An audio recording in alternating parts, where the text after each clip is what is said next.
हमारी नेता ममता बनर्जी जी ने जो इतने सालों से अपने नेतृत्व में गंगा सागर मेला जो करवाती है वो देखने लायक है। वहाँ पे जो उसकी व्यवस्था देखने लायक है।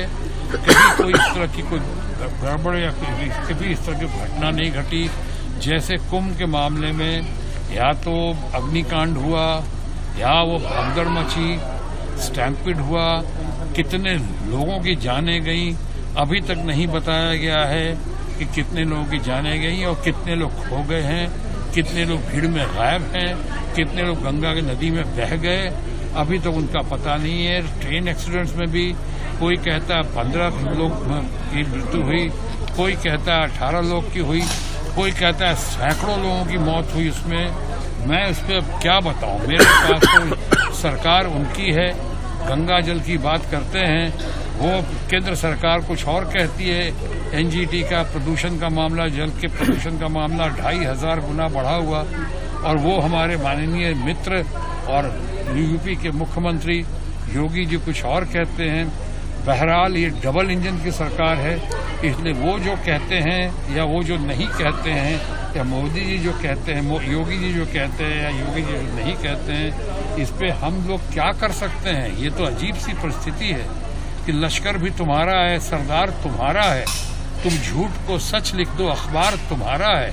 इस दौर के फरियादी जाएं तो कहाँ जाएं, कानून तुम्हारा है, दरबार तुम्हारा है, सब कुछ तो तुम्हारा ही है। यहाँ जिस तरह से आई हुई हैं उसकी सब चर्चा करते हैं, सब तारीफ करते हैं। मेरी पत्नी खुद अपने सहेलियों के साथ, अपने फैमिली फ्रेंड्स के साथ अभी कुछ दिन पहले, 3-4 दिन पहले कुंभ स्नान करके आई।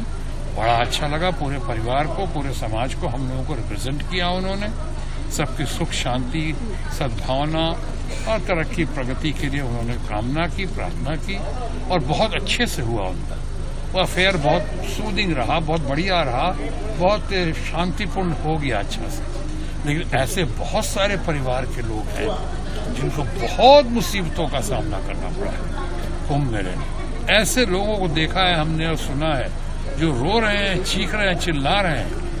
काश आके उन लोगों के, कुछ लोगों को जिन्होंने व्यवस्था की है, उन्हें गंगा सागर मेला से आके देखना चाहिए, सीखना चाहिए। ममता जी से सीखो, ममता जी के ऑफिशियल से सीखो, पदाधिकारियों से सीखो, अधिकारियों से सीखो कि कैसे गंगा सागर मेला सालों साल। अब यहाँ प्रचार और प्रसार भी हो रहा है। हमारे प्रचार मंत्री जो हैं, जो भी प्रचार मंत्री बने हुए हैं, वहाँ पे सारे सिर्फ एक ही काम है। कोई कह रहा है 144 सालों के बाद। हमारे बड़े बड़े महारथी जो हैं, धर्म के रक्षक जो हैं, हमारे बड़े बड़े जो धर्माचार्य लोग हैं, वो लोग कह रहे हैं, कई जगह विवाद है कि नहीं 144 तो बार बार आता है, हर बार आता है, 12 साल पे आता है, कितनी बार आता है, कहाँ कहाँ नहीं आता है।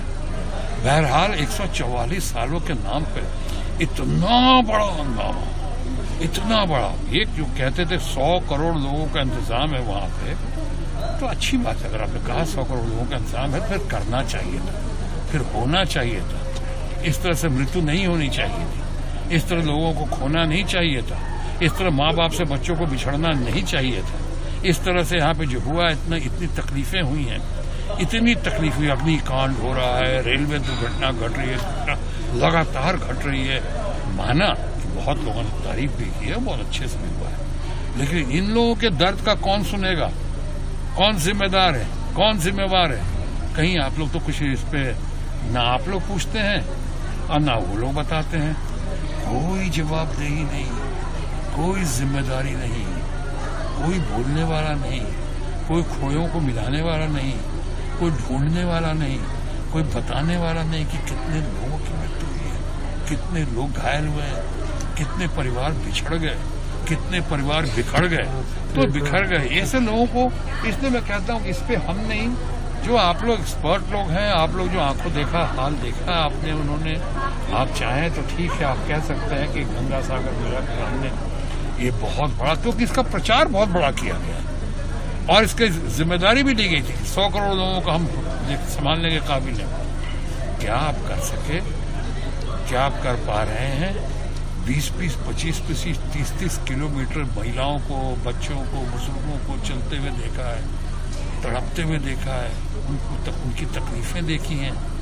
इनका भी तो कुछ करना चाहिए था। माना जिन लोगों ने देखा, जिन लोगों का हुआ, मैं उनकी बहुत सराहना करता हूँ।